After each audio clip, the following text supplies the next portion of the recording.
साहिब बंदगी सतनाम। तो आज परमात्मा की अपार कृपा से अम्बाला में ये मूल ज्ञान का सत्संग होने जा रहा है।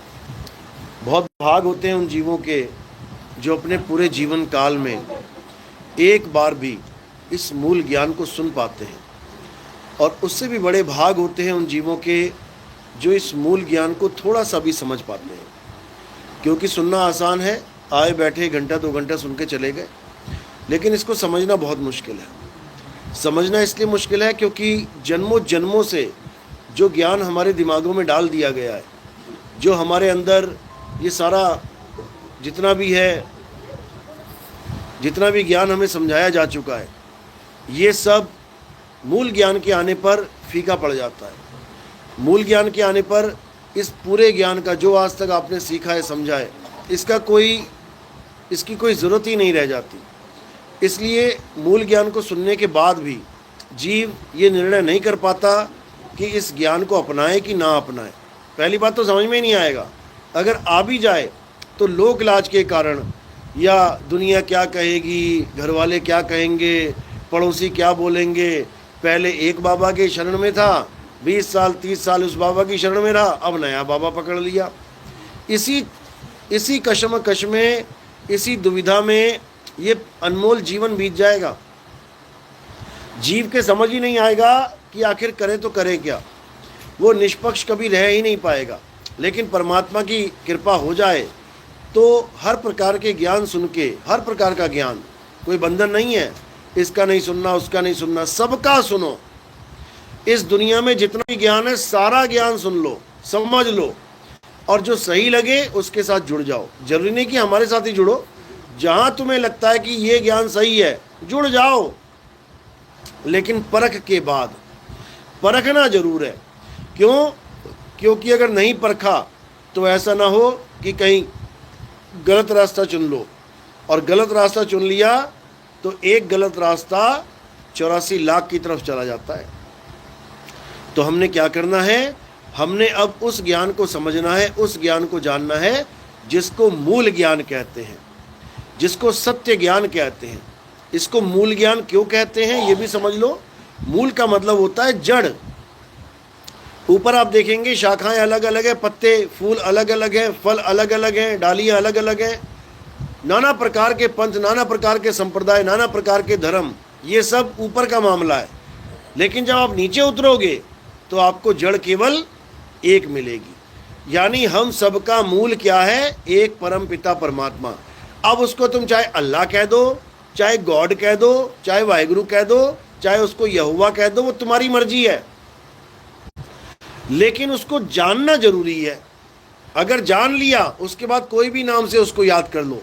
गुरु ग्रंथ साहब में बोला गया है, कोई बोले राम राम, कोई खुदाए, कोई सेवे गुसैया, कोई अलाए। गुरु ग्रंथ साहब कह रहा है कि अल्लाह, वाहिगुरु, गॉड, खुदा, ये सब राम एक ही नाम है, एक ही चीज के नाम है। गुरु ग्रंथ साहब तो कह गया, लेकिन क्या आगे शिष्य मान रहे हैं इस बात को?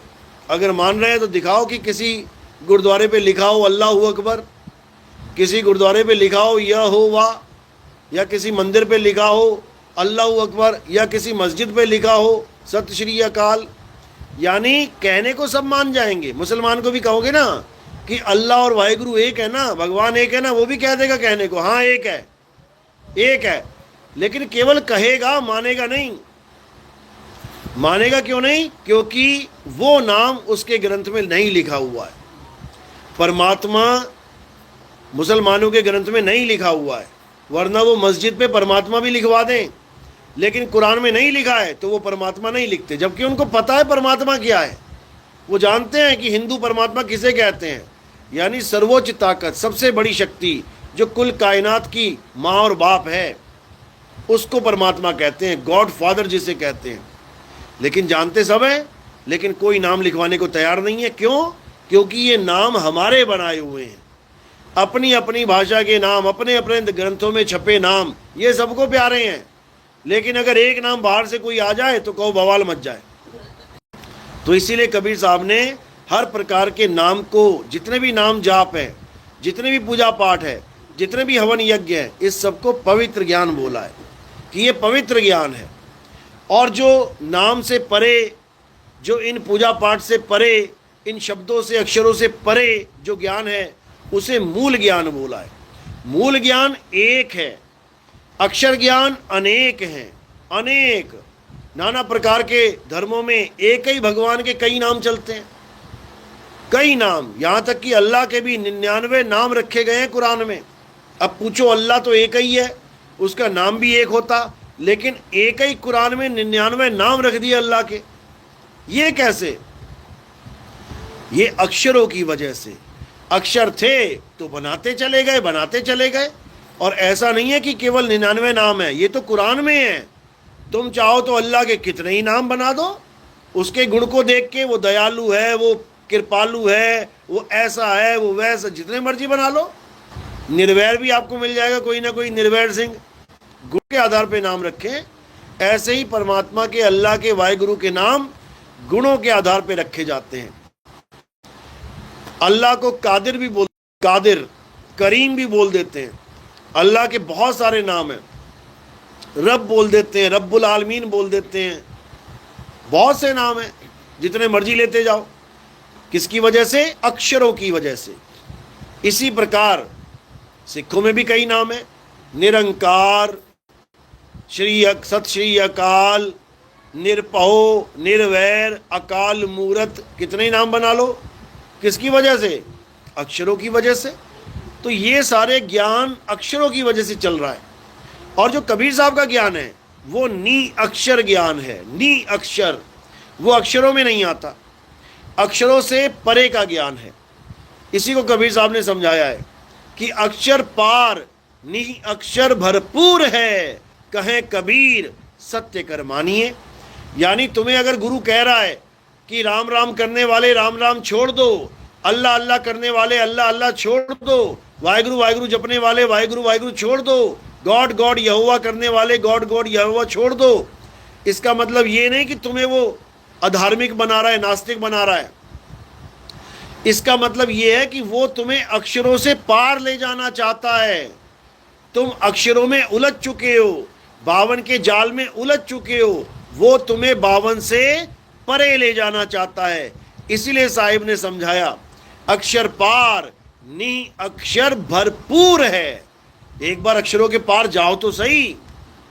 तुम तो अक्षरों के जाल में ऐसे उलझ गए हो, अक्षर छोड़ ही नहीं पा रहे हो तुम। साहिब समझा रहे हैं, 52 के जंजाल में फंस गया ये संसार, और सिमरन 52 का करे कैसे लागे पार। यानी 52 के जंजाल में ऐसा उलझ गया ये जीव, अब इसको 52 के अलावा कुछ दिख ही नहीं रहा है। अब इसको भगवान के नाम पे केवल अक्षर ही याद आ रहा है। किसी को कहो चलो भक्ति करते हैं, क्या करेगा? आंख बंद करके बैठ जाएगा, राम राम। किसको याद करने लग गया? मुसलमान है तो अल्लाह अल्लाह, सिख है तो वाहिगुरु वाहिगुरु, क्या याद करने लग गया? हमने कहा भक्ति करते हैं और वो अक्षर पकड़ के बैठ गया, क्योंकि उसने भक्ति का मतलब अक्षरों का जाप समझ लिया है। मुसलमान 5 टाइम नमाज पढ़ते हैं। क्या है नमाज? अक्षरों को बार बार रिपीट करना। जो अक्षर उसको समझा दिए गए हैं कि तूने नमाज में ये पढ़ना है, सुबह की नमाज में ये पढ़ना है, दोपहर की नमाज में ये पढ़ना है, वो उसी को सारी उम्र रटता रहता है। क्या रट रहा है? अक्षर। यही आरतियों का खेल है, सुबह की आरती, दोपहर की आरती, शाम की आरती। क्या रट रहे हो? वही डिट्टो अक्षर रोज रट रहे हो, रोज। यानी याद भगवान को करना है, याद परमात्मा को करना है, और क्या लेके बैठ गए? अक्षर। बस यही अज्ञान है। तो कबीर साहब इन्हीं अक्षरों से परे उस सार शब्द, उस आदि अक्षर का भेद बताने के लिए इस संसार में आते हैं। ये जो अक्षर हैं अलग अलग भाषाओं के, ये जीव का खेल है, जीव का। अगर जीव है तो अक्षर हैं, जीव नहीं तो कोई अक्षर नहीं। जिसकी जीव नहीं वो क्या नाम जपेगा? राम राम राम राम। क्या करेगा? जिसके दोनों हाथ कट गए वो माला कैसे फेरेगा? साहिब ने बोला माला तो कर में फेरे, कर है तभी तो फेरेगा, और कर ही नहीं है तो कैसे फेरेगा? माला तो कर में फिरे, जीव फिरे मुख माही। जीव है तो फिर रही है मुख में, और जीव है ही नहीं, कट गई, अब क्या फिरेगा? नहीं समझ रहा इंसान। माला तो कर में फिरे और जीभ फिरे मुख माही, ये मनवा दसों दिसी फिरे, ये तो सिमरन नाही। यानी ये सिमरन नहीं है जिसको तुम माला फेरना नाम जपना मान बैठे हो। आज वृंदावन में बड़े बड़े संत बैठे हुए हैं, राधे राधे राधे राधे राधे राधे राधे करवा रहे हैं। जीवन बर्बाद करा दिया उन लोगों ने। जब किसी को प्यास लगती है तो माला नहीं फेरी जाती कि पानी पानी पानी पानी पानी पानी, प्यासे मर जाओगे। क्या करना है? पानी पानी जपना छोड़ और पानी को ढूंढ कहां पे पानी है। इसीलिए कबीर साहब ने ढूंढने की बात करी है। मुझ को कहां ढूंढे रे बंदे, मैं तो तेरे पास में। वो हमारे बिल्कुल पास है, लेकिन हमें उसका एहसास नहीं है, हमें उसका आभास नहीं है। इसलिए पास होता हुआ भी बहुत दूर है। जैसे दूध तुम्हारे पास है, 50 लीटर दूध तुम्हारे पास है, उसी में घी है, लेकिन फिर भी दूर है। कितना दूर है? बहुत दूर है। एक दिन तो दूध से घी बनने में दही बनने में लग जाएगा। तो दही कितनी दूर है तुमसे? एक दिन की दूरी पे है। उस दही से तुम मक्खन निकालोगे, मक्खन जमा करोगे थोड़ा थोड़ा करके, हफ्ता भर मक्खन जमा किया तो एक हफ्ता दूर हो गया मक्खन तुमसे। उसके बाद उसको गर्म करोगे, घी निकलेगा, तो समझ लो कि 1.5-2 हफ्ता दूर हो जाएगा काम। यानी अज्ञानता में जो हमारे चीज पास है वो भी दूर हो जाती है। और कहते हैं ज्ञानी जन के पास में, अज्ञानी से दूर। जो ज्ञानी है उनके बिल्कुल पास में, उनको पता है इसी में है घी, वो कहीं और जाएंगे ही नहीं, उसी को रिड़केंगे। तो कहाँ है परमात्मा? हमारी आत्मा में परमात्मा का वास है। अपनी आत्मा को छोड़ के अगर तुम कहीं भी ढूंढने निकल गए तो समझ लो तुम्हारा जन्म बर्बाद है। अगर अपनी आत्मा का ज्ञान छोड़ के तुम मंत्र जपने लग गए, राम राम राम, अल्लाह अल्लाह, वाहेगुरु वाहेगुरु, राधे राधे, तुम्हारा अनमोल जन्म बर्बाद है। कोई नहीं बचा सकता इसको। और ये अनमोल जन्म बर्बाद होके कहाँ चले जाओगे? वापस वहीं चले जाओगे जहां से आए हो। कहां से आए हो? 84 लाख से आए हो। 84 लाख का सफर पार करके यहां पहुंचे हो और उसी 84 में वापस चले जाओगे, अगर ये आत्मज्ञान तुम्हें नहीं मिला तो। इसीलिए कबीर साहब बोल रहे हैं, जल में मीन प्यासी, मोहे देखत आवे हांसी, आत्मज्ञान बिना नर भटके, कभी काबा कभी काशी। कहते हैं जल में मीन प्यासी, जितनी दूर मछली से पानी है इतनी दूर परमात्मा है। बस पानी पीने का तरीका नहीं पता, कैसे वो मिलेगा ये नहीं पता। तो कह रहे हैं जल में मीन प्यासी और मोहे देखत आवे हांसी, आत्म ज्ञान बिना नर भटके, कभी काबा कभी काशी। यानी अपनी आत्मा का ज्ञान नहीं है कि मैं क्या हूं, मैं कौन हूं, और परमात्मा को ढूंढने निकल गया। कोई पहाड़ों पे जा रहा है, कोई नदियों के पे जा रहा है किनारों पे नहाने, कोई जंगल में जा रहा है, कोई कहीं जा रहा है, कोई कहीं जा रहा है, कोई मक्का, कोई मदीना, कोई काशी, कोई काबा। कहते हैं यही अज्ञान है, यही अज्ञान है। अपनी आत्मा को छोड़ के अगर तू कहीं खोजने चला गया परमात्मा को तो नहीं मिलेगा। दूध तुम्हारे पास है, दूध को छोड़ के अगर दही को कहीं और खोजने निकल गया, घी को कहीं और खोजने निकल गया तो जीवन बर्बाद है। वो दूध में ही है, लेकिन उसको पाने का तरीका तेरे पास नहीं है। वो गुरु धारण करेगा तो मिल जाएगा। तो हमें कैसा गुरु धारण करना है? जो हमें आत्मा में परमात्मा का अनुभव करवाए। हमें वो गुरु धारण नहीं करना जो हमसे भगवान के नाम जपवाए कि हाँ बेटा नाम दीक्षा दे देता हूँ तुझे, चले गए बेचारे भाव भाव में, हाँ गुरुजी दे दो बेटा जब तू राम राम राम। अरे गुरुजी तुम पैदा भी नहीं हुए थे तब भी लोगों को पता था कि राम राम जपना होता है, राधे राधे जपना होता है, ओम नमः शिवाय जपना होता है। तुम्हारे पैदा होने का फायदा क्या हुआ लोगों को? जो लोगों को पता है वही बताते जा रहे हो, जो लोग पहले से जप रहे हैं वही जपवाते जा रहे हो। गुरु का मतलब नाम जाप नहीं होता, गुरु का मतलब ज्ञान होता है। गुरु हमें ज्ञान देता है, नाम नहीं देता। लेकिन ट्रेंड ऐसा चल गया है कि हर गुरु नाम देने में लग गया है। क्यों? देखा देखी, वो नाम दे रहा है 2, मैं 3 दे देता हूं। ये 3 दे रहा है, मैं 4 दे देता हूं। ये 4 नाम दे रहा है, मैं 5 दे देता हूं। बड़े करने में लग गए एक दूसरे को। उसके बाद देख रहे हैं और कोई तो नहीं है 5 से ज्यादा वाला, फिर खबर फैला रहे हैं 5 नाम देने वाला सतगुरु होता है। यहां 7 वाला भी आ गया एक, उसके बाद 10 नाम देने वाला भी बैठ गया आके। तो ये खिचड़ी पकती जाएगी। पंथ का नाम ही रख दिया 10 नामी पंथ। क्यों 10 नाम देता हूं? अरे परमात्मा एक है और तू 10 नाम दे के कहां जाएगा भाई? परमात्मा एक है, उसके हजारों लाखों करोड़ों नाम बना के बैठ गया इंसान, कैसे कल्याण होगा? जब ऐसा गुरु मिलेगा जो सारे नामों को किनारे कर देगा और तत्व ज्ञान को आगे कर देगा। हे अर्जुन, जो आत्म तत्व को जान लेते हैं, जो आत्म तत्व को पहचान लेते हैं, जो उस परम तत्व में लीन हो जाते हैं, वही इस जन्म मरण से मुक्ति पाते हैं। और जो नाम जपते हैं, ये जपी तपी सन्यासी मुझे कभी प्राप्त नहीं कर सकते। ये अपने जाप के कारण अन्य अन्य लोकों को प्रस्थान करते हैं और उन लोकों का नाश होने के कारण ये वापस इसी मृत्यु लोक में आते हैं। ये सब बताया गया गीता में, लेकिन ना तो किसी को समझ में आ रहा है और ना कोई समझा पा रहा है। लेकिन अब उस ज्ञान को समझेंगे जिसे तत्व ज्ञान कहते हैं। तत्व ज्ञान मंत्र ज्ञान नहीं होता है। ये राधे राधे जपना, ये राम राम जपना, ये अल्लाह अल्लाह वाहिगुरु वाहिगुरु जपना, ये तत्व ज्ञान नहीं है, ये मंत्र ज्ञान है। और कबीर साहब मंत्र ज्ञान को झूठ बताते हैं। तंत्र मंत्र सब झूठ है, इनमें ना भरमे कोई, और सार शब्द जाने बिना कागा हंसना होए। कहते ही जितने मंत्र बना रखे बाबा लोगों ने, ये मंत्र जप ले, वो मंत्र जप ले, ये सब झूठ है। तुम्हें बोलेंगे ये मंत्र जप लो, बड़े से बड़ा काम बन जाएगा, बड़े से बड़ी दुविधा टल जाएगी, बड़े से बड़ी मुसीबत टल जाएगी। और 4 मच्छर घुस गए ना कमरे में, तुम सारी रात तुम जप लेना, वो 4 मच्छर ना निकाल पाएगा मंत्र। बड़ी से बड़ी दुविधा तो बहुत मुश्किल है, ये 4 मच्छरों को ना टाल पाया। ये सब भरम जाल है, इससे दूर हो जाना है। और क्या करना है?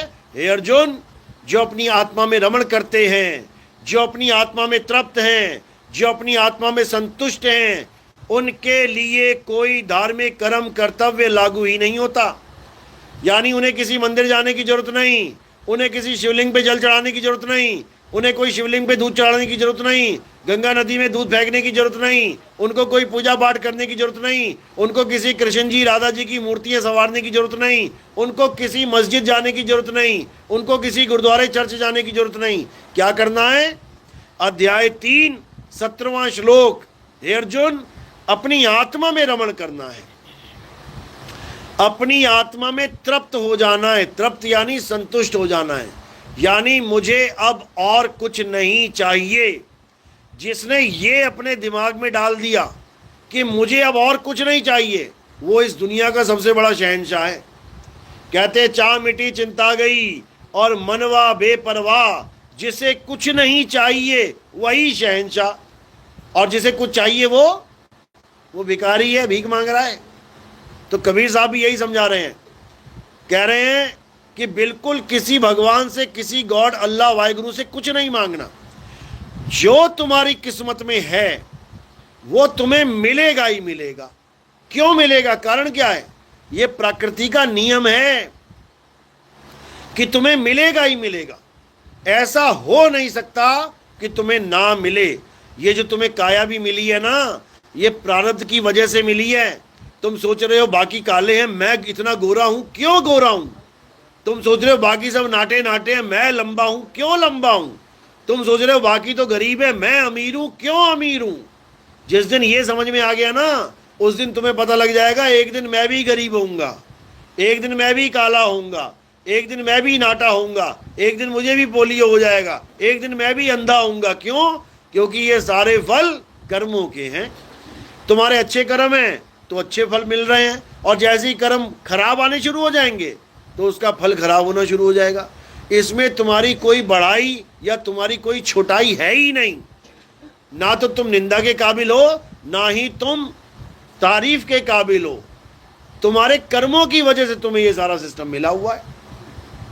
ये कर्म प्रधान देश है, समझ लो। तो बिना कर्मों के ना तो किसी को सुई मिलेगी और बिना कर्मों के ना किसी की सुई खोएगी। इसलिए जो हो रहा है उसको हांजी हांजी करके टाइम पास करते जाओ। ये तुम्हारे ही कर्म आ रहे हैं तुम्हारे पास। हल्की सी बीमारी आ गई, हल्का सा दुख आ गया, भाग जाते हो किसी बाबा के पास, ओझा के पास, बाबा जी देखो क्या दिक्कत क्या हो गई। बाबा खुद बेचारा बाबा बना बैठा है। बाबा खुद देख रहा कोई चेला चपाड़ा आए तो उसको लूटूं मैं, और तुम पहुंच जाते हो लुटने के लिए, और वो 40, 50, 20 हज़ार रुपए लेके तुम्हें कहता है घर जाओ सब ठीक हो जाएगा। घर जाके फिर ठीक नहीं हुआ, फिर तुम्हारा ही दोस्त निकाल देगा। सही से पूजा नहीं करी होगी, सही से काम नहीं किया होगा जो मैंने बोला। अपने ऊपर कभी दोष नहीं लेगा, तुम्हारा ही मुकुट तुम्हें ही पहना देगा, तुम्हारी गलती तुम्हारे सिर ऊपर लगा देगा। तो ऐसे बाबा भी दुनिया भर के हैं और ढूंढ रहे हैं तुम जैसे लोगों को कि मिले तो सही। इसलिए क्या करना है, इस भ्रम को भी निकाल देना है। कबीर ये भ्रम भूत सकल जग खाया। ये भूत प्रेत, मेरे अंदर प्रेत आ जाता है, मेरी माँ के अंदर प्रेत आ जाता है, ऐसा हो जाता है। मैंने पूछा क्या कितने साल हो गए प्रेत आते हुए? एक बंदा कहता मेरे अंदर प्रेत आ जाता है। कितने साल हो गए? 15 साल हो गए। मैं लानत है ऐसे प्रेत पे, लानत है ऐसे भूत पे। 15 साल से तुझे मार नहीं पाया। कोई भूतिया फिल्म देख ले, एक ही दिन में कांड हो जाता है, एक ही बार में। भूत तो बना के बैठ गया, लेकिन भूत की क्वालिटी नहीं समझ पा रहा है।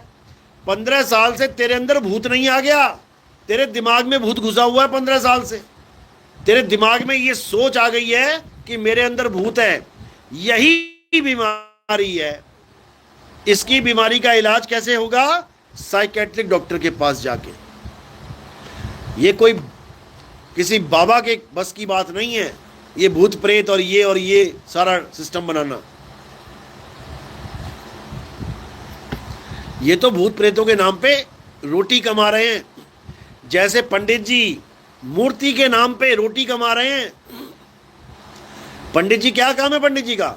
मूर्ति पूजा करना। ये कर्म है उसका, धर्म नहीं है। इसीलिए पंडित जी की हर क्रिया को क्या कहते हैं हम लोग? कर्म कांड। धर्म कांड क्यों नहीं कहते? क्योंकि पंडित जी को पता ही नहीं है धर्म क्या होता है। पंडित जी को केवल कर्म कांड पता है क्या होता है, धर्म कांड का ABCD नहीं पता। धर्म कांड क्या होता है? धर्म क्या है? गीता में स्पष्ट लिखा है, हे अर्जुन, अपने आप को आत्मा जानना, अपने आप को आत्मा करके पहचानना, अपने आप को आत्मा में रम जाना, रमा देना ही धर्म है। कौन सा धर्म है हमारा? क्या नाम है हमारे धर्म का? हमारे धर्म का नाम है सत्य सनातन धर्म। वैसे तो हमारा धर्म है सनातन धर्म, लेकिन इसके आगे सत्य लगाना पड़ गया। क्यों लगाना पड़ गया?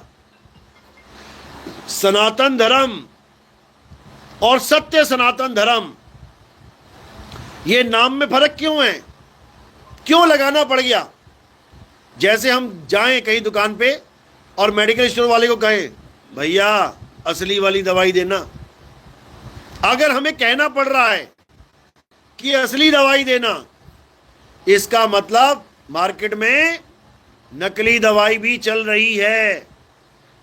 अगर हमें सनातन के आगे भी सत्य लगाना पड़ रहा है कि हम सत्य सनातन धर्म के हैं, इसका मतलब असत्य सनातन धर्म भी चल रहा है। अब ये असत्य सनातन धर्म क्या है, पहले इसको समझ लो। आत्मा को छोड़ के अगर कोई किसी की भी पूजा कर रहा है, चाहे वो पत्थर की पूजा कर रहा है, चाहे वो नदी की पूजा कर रहा है, चाहे वो पहाड़ की पूजा कर रहा है, चाहे वो पेड़ की पूजा कर रहा है, जानवरों की पूजा कर रहा है, देवी देवताओं की पूजा कर रहा है, भूत प्रेतों की पूजा कर रहा है, पिशाच की पूजा कर रहा है, पितरों की पूजा कर रहा है, A to Z किसी की भी पूजा कर रहा है, तो वो असत्य सनातन धर्म है। असत्य सनातन धर्म। वो कहेगा तो यही कि हम सनातनी हैं, हम सनातनी हैं, भगवा झंडा लहरा के कहेगा हम सनातनी हैं। और पूछो पूजा किसकी कर रहा है? हनुमान जी की। पूजा किसकी कर रहा है? राम जी की। पूजा किसकी कर रहा है? शंकर जी की। सनातन धर्म का मतलब कभी ये है ही नहीं कि राम कृष्ण हनुमान जी की पूजा की जाए। सनातन धर्म का मतलब क्या है? अध्याय 2 24वां श्लोक, हे अर्जुन ये आत्मा अशोष्य है, अच्छेद्य है, अदाह है। यानी आत्मा जलाई नहीं जा सकती, काटी नहीं जा सकती, भिगोई नहीं जा सकती, इसको छेदा नहीं जा सकता। ये आत्मा अचल है, यानी जो कभी चलती नहीं है। अगर हम किसी भी चलने वाले की पूजा कर रहे हैं, ब्रह्मा जी चलते थे, विष्णु जी चलते थे, शंकर जी चलते थे, हनुमान जी चलते थे, सब चल रहे हैं। और अगर हम चलने वाले की पूजा कर रहे हैं तो हम अचल की पूजा नहीं कर रहे। ये बताया गया है अध्याय 2 24वां श्लोक। हे अर्जुन, ये आत्मा अचल है, ये सदा स्थिर रहने वाली है, ये हिलती डुलती नहीं है कि आज पत्थर राजस्थान में है, कल को उसी पत्थर को भगवान की मूर्ति बना के अयोध्या में ले आए, हो गया भगवान, हो गई पूजा। बिल्कुल नहीं, ये सनातन धर्म की पूजा नहीं है। सनातन धर्म की पूजा क्या है? हे अर्जुन, जो आत्मा में रमण करते हैं, जो अपनी आत्मा में तृप्त हैं, जो अपनी आत्मा में संतुष्ट हैं, उनके लिए कोई धार्मिक कर्म कर्तव्य लागू ही नहीं होता। यानी जो असत्य सनातनी पूजा कर रहा है, उसमें से एक भी पूजा करने की जरूरत नहीं है। क्या करना है? सत्य सनातन को जान लेना है। सत्य सनातन मतलब गीता अध्याय 2 24वां श्लोक।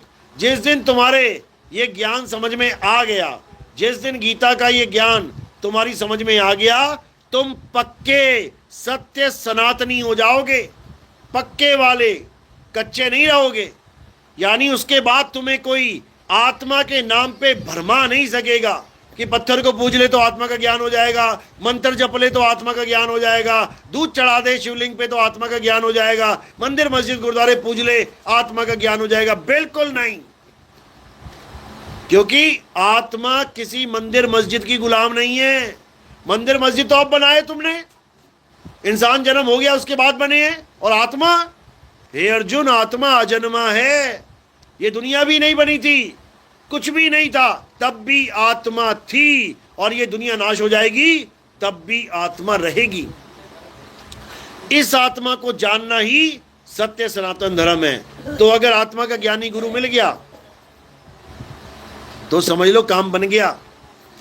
आत्मा के ज्ञानी गुरु को क्या कहते हैं? ये जपी तपी सन्यासी नहीं कहते कि नाम जप रहा है जपी, तपस्या कर रहा है तपी, घर बार छोड़ के जंगल में घुस गया सन्यासी। ये आत्मज्ञानी नहीं होते। आत्मज्ञानी कौन होता है? आत्मज्ञानी का पर्यायवाची नाम है तत्वदर्शी संत। तत्वदर्शी संत आत्मज्ञानी का पर्यायवाची नाम है।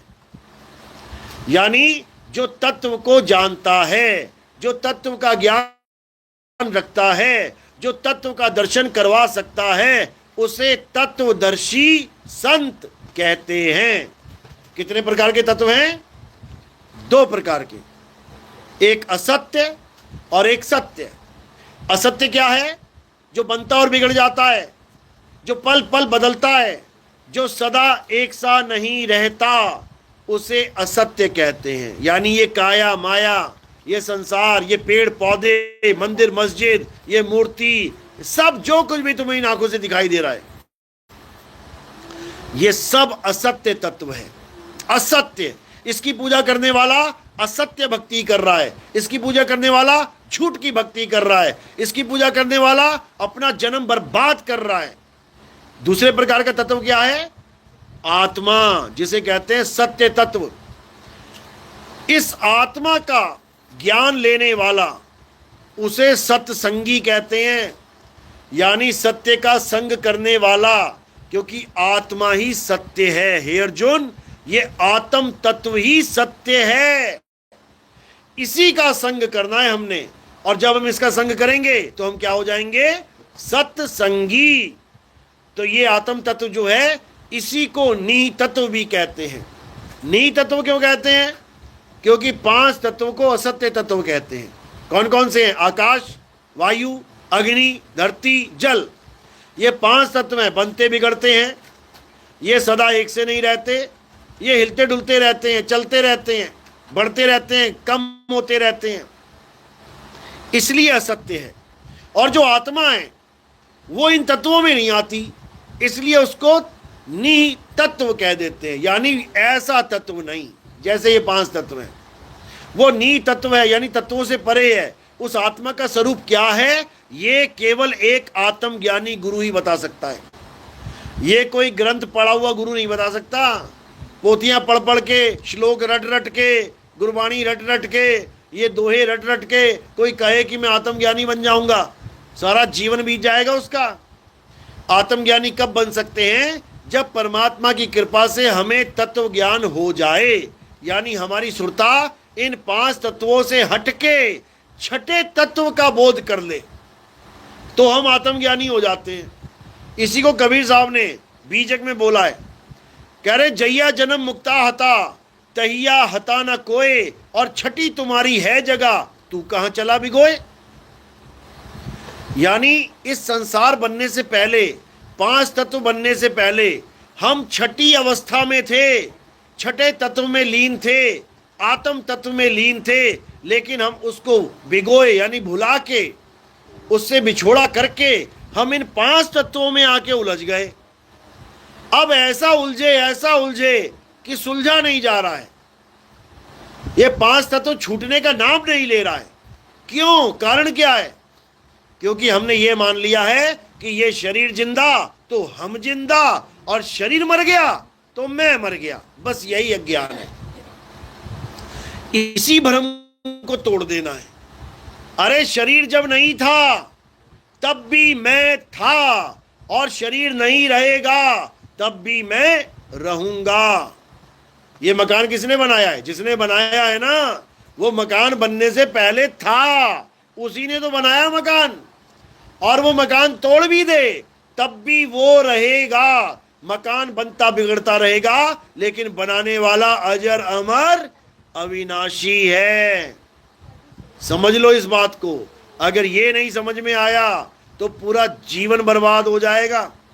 पूरा जीवन जो इंसान जन्म मिला है ना बड़ी मुश्किल से, ये सब ढेरी हो जाएगा, खेल खत्म हो जाएगा। इसलिए कबीर साहब समझा रहे हैं, इससे पहले कि मौत आ जाए, इससे पहले ये मकान ढेरी हो जाए, तू अपना निज धाम ढूंढ ले, तू अपना निज घर ढूंढ ले। तू इस मकान को अपना मकान बना बैठा है, तू इसमें रहना ही जीवन मान बैठा है। इससे पहले ये टूटे, अपने निज धाम को, निज घर को वापस हो जा, चला जा वहां पे। देखा एक बार कि मेरा घर कैसा है, एक बार देख लेगा तो निर्भय पद को प्राप्त कर लेगा। फिर उसे पता है कि ये मकान टूटा तो मैंने वहां जाके समा जाना है। इसीलिए बोला है सूरत समाये शब्द में, वाको काल ना खाए, और जाप मरे अजपा मरे, अनहद भी मर जाए। यानी हमें हमारा निज घर किसी मंत्र जाप से, किसी अजपा जाप से, सोहंग सोहंग सोहंग जप रहे हैं लोग, नहीं करना है। किसी अनहद नाद से कानों में उंगलियां डाल के 5 तत्वों की 5 धुनें सुन रहे हैं, नहीं सुननी है। इनसे ये चीज मिलने वाली ही नहीं है। ये जो आत्म तत्व का ज्ञान है, इसमें आंख बंद करने की जरूरत नहीं है, इसमें कान बंद करने की जरूरत नहीं है, इसमें नाम जपने की जरूरत नहीं है, इसमें श्वासों पे ध्यान धरने की जरूरत नहीं है, कुछ भी करने की जरूरत नहीं है। बल्कि जो तुम कुछ कर रहे हो, कुछ भी कर रहे हो, उसे छोड़ने की जरूरत है। नाम जपते हो, नाम छोड़ दो। पूजा पाठ करते हो, पूजा पाठ छोड़ दो। नमाज पढ़ते हो, नमाज छोड़ दो। चर्च में जा रहे हो, प्रेयर करते हो, प्रेयर छोड़ दो। गुरुद्वारे जा रहे हो, वाहिगुरु वाहिगुरु जप रहे हो, वाहिगुरु वाहिगुरु छोड़ दो। जो कुछ तुम धर्म के नाम पे, अल्लाह वाहिगुरु गॉड के नाम पे पकड़ के बैठे हो, उसको छोड़ दो। और क्या करो? अपनी आत्मा की खोज करो कि मेरी आत्मा कहां है, किसकी वजह से मेरे मुंह से जय श्री राम निकल रहा है, किसकी वजह से मेरे मुंह से अल्लाहू अकबर निकल रहा है, किसकी वजह से मेरे मुंह से सत श्री अकाल निकल रहा है, किसकी वजह से मेरे मुंह से हालेलुया निकल रहा है, किसकी वजह से मेरे मुंह से सत श्री अकाल, हालेलुया, ये सारे नाम निकल रहे हैं, सत साहिब निकल रहा है। किसकी वजह से? आत्मा की वजह से। हमने इन नामों को तो पकड़ लिया, जो नाम मुंह से निकला अच्छा लगा, पकड़ लिया, लेकिन जिसकी वजह से निकला उसे नहीं पकड़ पाए, उस आत्मा का ज्ञान नहीं कर पाए। इसीलिए हम अज्ञानी कहला रहे हैं, जीव कहला रहे हैं। और जब आत्मा का ज्ञान हो जाएगा तो हम आत्मज्ञानी कहलाएंगे, हम आत्मदेव कहलाएंगे। इसलिए साहिब समझा रहे हैं गुरु ग्रंथ साहब में, आत्मदेव पूजिए गुरु के सहज सुभाए। यानी हमें किसकी पूजा करनी है? आत्मदेव की। क्यों? पीपल की क्यों नहीं करनी? तुलसी की क्यों नहीं करनी? किसी सांप की, गाय की क्यों नहीं करनी? कारण क्या है? क्योंकि हम जिसकी पूजा करेंगे हम वैसे ही हो जाएंगे। जड़ भरत नाम का एक ऋषि था, सारी उम्र भक्ति करी, राम राम राम राम राम राम राम, ओम नमः शिवाय ओम नमः शिवाय, सारे ग्रंथ वेद पुराण सब पढ़ डाले, पूरी भक्ति करी, समाधियां लगा ली। अंत में क्या हुआ? एक हिरण का बच्चा आ गया आश्रम में। हिरण का बच्चा आ गया, उसने पाल लिया तो उसका मोह बढ़ गया। 24 घंटे वही याद रहने लगा। 24 घंटे वही याद रहने लगा तो एक दिन भक्ति कर रहा था, समाधि लगाए हुए था, मौत आ गई तो ध्यान प्रभु में होना चाहिए था, लेकिन ध्यान में आ गया हिरण का बच्चा। अब जब हिरण का बच्चा आ गया ध्यान में, तो फार्मूला क्या है प्रकृति का? जहां आशा तहां वासा, अंत भला तो सब भला। अब अंत में आ गया हिरण का बच्चा, तो क्या मिलेगा उसे? हिरण का बच्चे का ही जन्म मिलेगा। इतनी तेज है ये प्रकृति, उसको सब पता है कि तुम क्या सोच रहे हो। उसे पता है कि ये प्रभु का नाम नहीं ले रहा है, ये प्रभु को याद नहीं कर रहा है, ये हिरण के बच्चे को याद कर रहा है। उसी वक्त उसका फल दे दिया। इसी प्रकार जब तुम्हारा शरीर छूटेगा, जिसने भैंस पाल रखी है उसको भैंस याद आएगी, जिसने कुत्ता पाल रखा है कुत्ता याद आएगा, जिसने बकरियां पाल रखी बकरी याद आएगी, जो मुर्गियां खाता है मुर्गी याद आ जाएगी उसको। कुछ ना कुछ याद आना ही आना है। कहो अपने बच्चे याद आ जाए, अपने बच्चे याद आ जाए तो क्या हो जाएगा पता है? क्योंकि मोहवश याद आ रहे हैं। तो मोहवश याद आ रहे हैं तो बच्चों से मोह जिस योनि में सबसे ज्यादा होगा वहां चला जाएगा। कहते हैं अंत काले जो लड़का सिमरे, ऐसी चिंता में देह मरे, सुअर जन्म वो वलवल उतरे। जो अपने बच्चों को याद कर रहा है वो सुअर जन्म में चला जाएगा। बच्चे ही बच्चे होंगे, एक एक बार में 20-20 बच्चे हो जाते हैं। तो ये प्रकृति का नियम है, जैसा तुम्हारा अंत होगा वैसे ही तुम्हें फल मिलेगा। तो कबीर साहब ने इसी को अंत समय को भला करने के लिए क्या बनाया है? सुमिरन। कबीर साहब कहते हैं अगर अपना अंत भला करना है तो आज से ही सुमिरन चालू कर दे। जाप नहीं, राम राम नहीं जपना है, अल्लाह अल्लाह वाहिगुरु वाहिगुरु नहीं जपना है। सुमिरन यानी स्मरण, स्मरण यानी याद करना। हमें परमात्मा को याद करना है, हमें अल्लाह को याद करना है, हमें वाहिगुरु को याद करना है, हमें गॉड को, यहोवा को याद करना है। नाम नहीं जपना, नाम नहीं जपना, हमने याद करना है। हमारा पानी का गिलास कहीं भूल गए रख के, प्यास लगी है तो क्या करेंगे?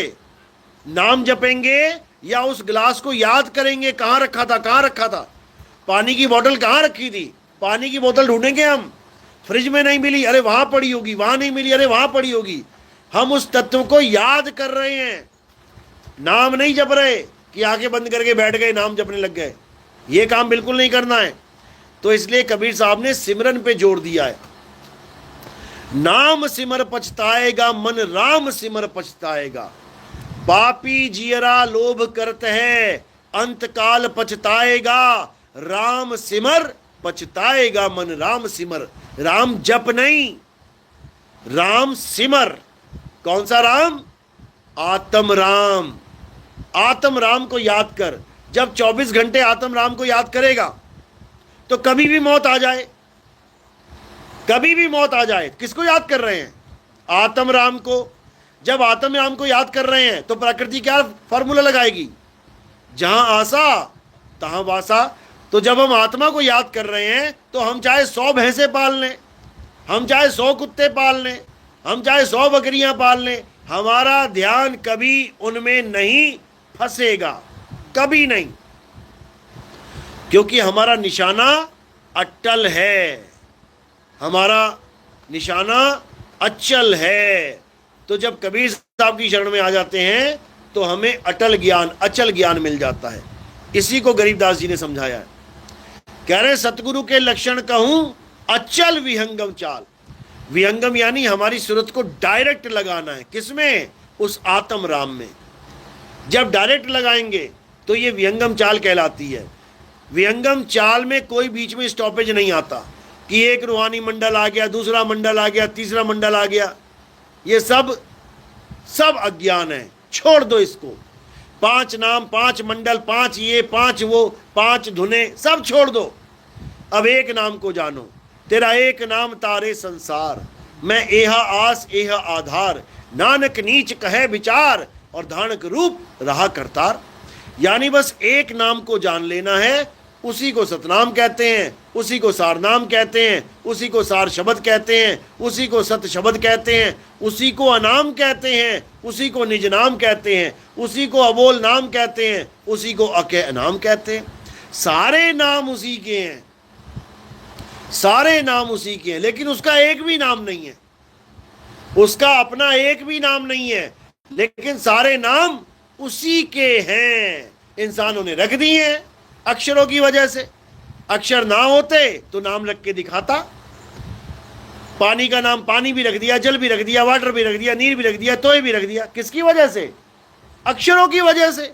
अक्षर ना होते तो पानी का नाम रख के दिखाता। और अगर पानी का नाम नहीं रखा होता तो क्या पानी गला गीला नहीं करता? करता। कुत्ता, बिल्ली, हाथी, घोड़ा ये पानी पीते हैं रोज, बिना ये जाने कि इसका नाम क्या है। बिना नाम के उन्हें पानी प्राप्त हो रहा है, तो बिना नाम के तुझे रब क्यों नहीं मिल सकता? बिना नाम के तुझे परमात्मा क्यों नहीं मिल सकता? बिना नाम के तुझे अल्लाह क्यों नहीं मिल सकता? बोलिए सत्य कबीर साहेब की। बस यही समझना है। जिसने ये समझ लिया उसका ये नाम वाला जंजाल ही कट जाएगा। ये 52 अक्षर का जाल कट जाएगा और इस 52 को काट के वो अमर हो जाएगा। तो कह रहे जो नर पड़े 52 के फेरा, सो नर जानो काल के चेरा, जब 52 का टूटे डोरा, सहजे छूटे काल झकूरा, फिर नहीं आए फिर नहीं जाए, सार शब्द में रहे समाये। बोलिए परमपिता परमात्मा की सदा ही जय हो। किस किस की बात समझ में आई? हाथ खड़े करो जरा। बहुत अच्छी बात है, सभी के समझ में आ रही है। लेकिन ये समझदारी सारी उम्र की होनी चाहिए। ये नहीं आधा घंटा 1 घंटा हाथ उठा के चले गए, उसके बाद आ गई रामनवमी, शिव महाराज क्या बोलते हैं, शिवरात्रि, और पहुंच गए थाली लेके वहाँ आरतियाँ गाने के लिए। वो क्लासेस हैं, वो ज्ञान है, लेकिन कौन सा ज्ञान है? नीचे लेवल का ज्ञान है। पत्थर पूजा ज्ञान है, लेकिन छोटे लेवल का ज्ञान है। और आत्म पूजा ये बड़े लेवल का ज्ञान है। तो एक बार बच्चा जब छोटी क्लास से आगे बढ़ जाता है, बड़ी क्लास में आ जाता है, तो वो छोटी क्लास में नहीं जाता। 10वीं पार कर ली, 12वीं पार कर ली, कॉलेज में चला गया। अब कॉलेज का बच्चा क्या 5वीं 7वीं 10वीं में दिखाई देगा तुम्हें बैठा हुआ? नहीं दिखाई देगा। इसी प्रकार अगर तुम आत्मज्ञान को प्राप्त करने के बाद मंदिर की लाइनों में खड़े हो हाथ जोड़ के, इसका मतलब तुम्हारी बुद्धि विकसित नहीं हुई है। छोटी बच्ची गुड़िया से खेलती है, समझ में आता है। क्या जवान लड़की भी खेलेगी? बुढ़िया भी खेलेगी क्या? अगर जवान लड़की और बुढ़िया खेल रही है गुड्डी गुड़िया से, इसका मतलब उसका मस्तिष्क का विकास नहीं हुआ है, विवेक शक्ति का विकास नहीं हुआ है, अभी वो बच्ची है दिमाग से। तो इसी प्रकार आत्मज्ञान के अलावा सारा ज्ञान बौना है, बच्चा है, नीचे लेवल का ज्ञान है। तो हमें ऊपर लेवल का ज्ञान समझना है। बोलिए परमपिता परमात्मा की सदा ही जय हो। साहिब बंदगी सतनाम। अब आरती का समय है।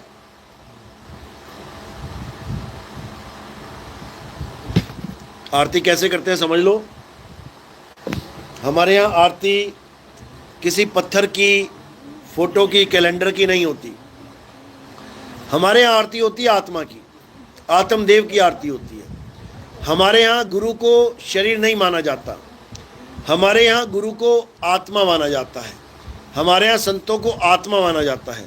संत हमारी आत्मा, हम संतन के जीव, और संतन हम में रम रहे, जीव माखन में घीव।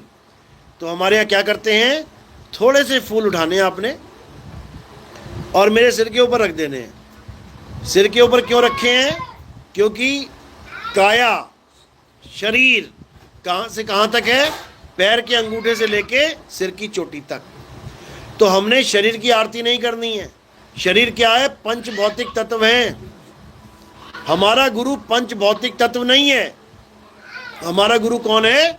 आत्मदेव हमारा गुरु है। तो हमारे यहाँ आत्मा की आरती होती है। फूल आपने सिर पे रखना है, थाली को हाथ लगा के नमस्कार कर लेना है। और प्रचार प्रसार में कोई योगदान करना चाहेगा तो वो केवल सेवा पैरों में रखनी है। प्रचार प्रसार की सेवा से हम क्या करते हैं? हमारा टीवी में प्रोग्राम चलता है। आप सुबह सुबह बैठेंगे, ईश्वर टीवी और साधना चैनल खोल के 6:30-7 बजे बैठ जाएंगे तो आपको बहुत प्रकार के बाबा जी मिलेंगे। कोई लॉकेट बेच रहा होगा भगवान के नाम पे, कोई पेंडेंट बेच रहा होगा, कोई कुछ बेच रहा होगा, कुछ बेच रहा होगा। इतने में बहुत से बाबा लोग आ जाएंगे जो नाम जाप की बात करेंगे। ये नाम जप लो, वो नाम जप लो, वो नाम जप लो, पूरा जोर लगा देंगे नाम जाप में। उन्हीं के बीच में मैं आ जाऊंगा और मैं क्या बोलूँगा कि नाम नहीं जपना है, नाम छोड़ दो, नाम जाप त्याग दो। तो जब ये बात सुनते हैं मालिक के विवेकी हंस तो एकदम खलबली मच जाती है कि ऐसा कैसे हो गया? आज तक तो सारे बाबा ये कहते आ रहे थे कि नाम जपो, ये कौन सा नया पंथ चल गया जो नाम छुड़वाने में लगा हुआ है? तो ये जो हमारा प्रोग्राम आता है उसमें नीचे हमारा नंबर होता है। लोग हमें कॉल करते हैं, अलग अलग देशों से कॉलें आती है क्योंकि ये चैनल सारे देशों में 195 देशों में चलता है। तो जहाँ जहाँ से कॉल आती हैं हम उसको नंबर सेव करके जब भी हमारा भ्रमण होता है हम उन लोग को मिलते हैं और उनसे उनके रिश्तेदार, उनके यार दोस्त, उनके फैमिली फ्रेंड्स जो भी हैं, कोई बिजनेस पार्टनर, सबको मिलके ये जो मूल ज्ञान है इसका प्रचार करते हैं, उन लोग को इससे जोड़ते हैं। वो लोग आगे अपने पड़ोसियों को समझाते हैं। यानी धीरे धीरे पूरे विश्व में ऐसी जागृति ले आएंगे जिससे ये जितने भी झगड़े हो रहे हैं, लफड़े हो रहे हैं, देखो बमबारी चल रही है, आपस में दो राजा लड़ रहे हैं, लेकिन मर कौन रहा है? ना वो मर रहा है ना ये मर रहा है। मर आम जनता रही है, मर हमारे तुम्हारे बच्चे रहे हैं। किसके नाम पे? अल्लाह, वाहेगुरु, गॉड, राम के नाम पे। बताओ, ना अल्लाह बचा रहा है उन बच्चों को आके, ना राम बचा रहा है उन बच्चों को आके, ना वाहेगुरु बचा रहा है उन बच्चों को आके। बताओ, जिसके नाम पे लड़ रहे हैं वो बचा ही नहीं रहा है तो कौन बचाएगा? हमें और तुम्हें बचाना पड़ेगा। जब कहीं बम फटता है अल्लाह वाहेगुरु के गॉड के नाम पे तो अल्लाह वाहेगुरु गॉड नहीं आता बचाने के लिए। कौन आता है? एम्बुलेंस आती है। कौन चला रहा है एम्बुलेंस? तुम और हम ही चला रहे हैं, इंसान चला रहा है। तो इंसान बचाने आएगा, इंसान आगे बढ़ के आएगा तभी ये मामला शांत होगा। ना तो आज तक राम आया, ना आज तक अल्लाह आया ये झगड़ा रोकने के लिए, और ये कभी रुकेगा भी नहीं। इसीलिए झगड़ा रोकने के लिए एक ऑप्शन छोड़ दी गई हर धर्म में। हिंदू धर्म में क्या ऑप्शन छोड़ी गई? कल्कि अवतार की ऑप्शन छोड़ी गई कि कल्कि अवतार आएंगे तो सारा झगड़ा शांत हो जाएगा, सारी दुनिया सनातनी हो जाएगी। मुसलमानों में कोई ऑप्शन नहीं छोड़ी, बोल दिया कि मोहम्मद साहब के बाद कोई पैगंबर नहीं आएगा, खेल खत्म। लेकिन फिर भी एक ऑप्शन छोड़ दी गई कि एक आएगा। कौन आएगा? इमाम मेहंदी आएगा और सारे संसार को अमन और प्रेम से भर देगा। ईसा मसीह क्या, ईसा मसीह जा चुके हैं, अब कोई नहीं आएगा। लेकिन फिर भी एक ऑप्शन छोड़ दी गई कि ईसा मसीह वापस आ जाएंगे। वहाँ पे भी ऑप्शन छोड़ी गई है कि जितना ताम झाम, जितना भी झगड़ा हो रहा होगा, ये सब खत्म करने के लिए ईसा मसीह वापस आ जाएंगे। कुरान तक में लिखा हुआ है हदीसों में कि ईसा मसीह वापस आएंगे। बताओ, गुरु ग्रंथ साहब में लिखा है कि हम लोग तो आए हैं, हम संत तो आए हैं, लेकिन और भी उठसी मर्द का चेला, एक और आदमी उठेगा जो सत्य की, अमन की बात करेगा, सत्य की बात करेगा। यही यहूदियों में बोला गया है कि सब चले गए, सारे पैगंबर चले गए, लेकिन एक अभी भी वापस आएगा, इलियास नाम का। इलियास का मतलब क्या होता है? यहोवा को मानने वाला, यानी उसी का पर्यायवाची नाम है तत्वदर्शी, तत्व को जानने वाला। क्योंकि यहोवा कोई नाम नहीं है खुदा का, यहोवा नाम है तत्व का। यहोवा का मतलब क्या है? मैं वो हूं जो मैं हूं। यानी सोना कह रहा है मैं वो हूं जो मैं हूं, मैं वो नहीं हूं जो तू मान बैठा है। यानी तू पीतल को सोना मान बैठा है, मैं वो नहीं हूं। मैं क्या हूं? मैं वो हूं जो मैं हूं। अब इसको जानने के लिए तुम्हें वो जानना पड़ेगा जो वो है, यानी सोने को जानने के लिए सोने तक पहुंचना पड़ेगा, तभी जान पाओगे सोना क्या होता है। इसको तत्व ज्ञान कहते हैं। कृष्ण जी को जानना है, तत्व ज्ञान को जानो। राम जी को जानना है, तत्व ज्ञान को जानो। माता को जानना है, तत्व ज्ञान, सबको जानना है, तत्व ज्ञान को जान लो, क्योंकि सब परम तत्व ही हैं, परम तत्व ही हैं। तो ये प्रचार प्रसार में सेवा लगती है।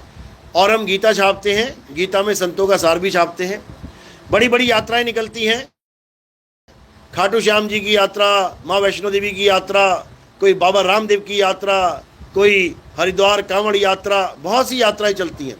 हम अपने भक्तों की ड्यूटी लगा देते हैं कि उन यात्रियों को फ्री में गीता बांटो।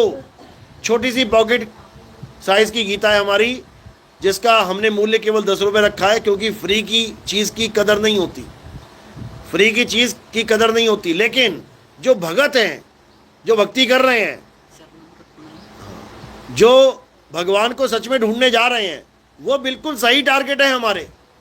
यानी अगर आप फ्री की गीता किसी नास्तिक को दे दोगे, किसी अविवेकी को दे दोगे, वो ऐसे रख के और ऐसे रख देगा, यानी फ्री की कदर नहीं करेगा वो। लेकिन जो यात्रा पे जा रहे हैं, जो बार बार पैदल चल रहे हैं, पैरों में छाले पड़ गए हैं, फिर भी जयकारे लगाते जा रहे हैं, इसका मतलब लगन लगी हुई है। केवल मार्गदर्शन की जरूरत है, लगन लगी हुई है, केवल सही मार्ग बताने की जरूरत है। वो बंदा परम भगत बन सकता है आत्मदेव का, वो परम भगत बन सकता है तत्व ज्ञान में। इसलिए हम उस सेवा से गीता भी छापते हैं। हमारा कोई आश्रम नहीं है, हमने कोई आश्रम नहीं बनाया, और ना ही मरते दम तक हमने कोई आश्रम बनाना है, क्योंकि हमारा आश्रम वाला कोई खेल ही नहीं है। आजकल बाबा लोग क्या समझते हैं कि जिसका बड़ा आश्रम वो उतना बड़ा बाबा। हमारे यहाँ जिसका कोई आश्रम नहीं वही सबसे बड़ा बाबा। और जितने बड़े बड़े आश्रम वाले हैं, ये सब मिट्टी के पुजारी हैं, ज़मीन के पुजारी हैं, मिट्टी की पूजा करने वाले हैं। ये लोग मिट्टी में रमने वाले हैं। और जो मिट्टी में ध्यान रखेगा, मिट्टी में ध्यान लगाएगा, वो मिट्टी में ही मिल जाएगा। उसे केंचुआ बन के आना पड़ेगा, मिट्टी खाएगा, मिट्टी निकालेगा सारी उम्र। तो इसलिए इन पांचों तत्वों से परे हमारा एक ही लक्ष्य है कि आत्मज्ञान को सारे विश्व में फैलाएं, सबका कल्याण करवाएं। बोलिए परमपिता परमात्मा की सदा ही जय हो। साहिब बंदगी सतनाम।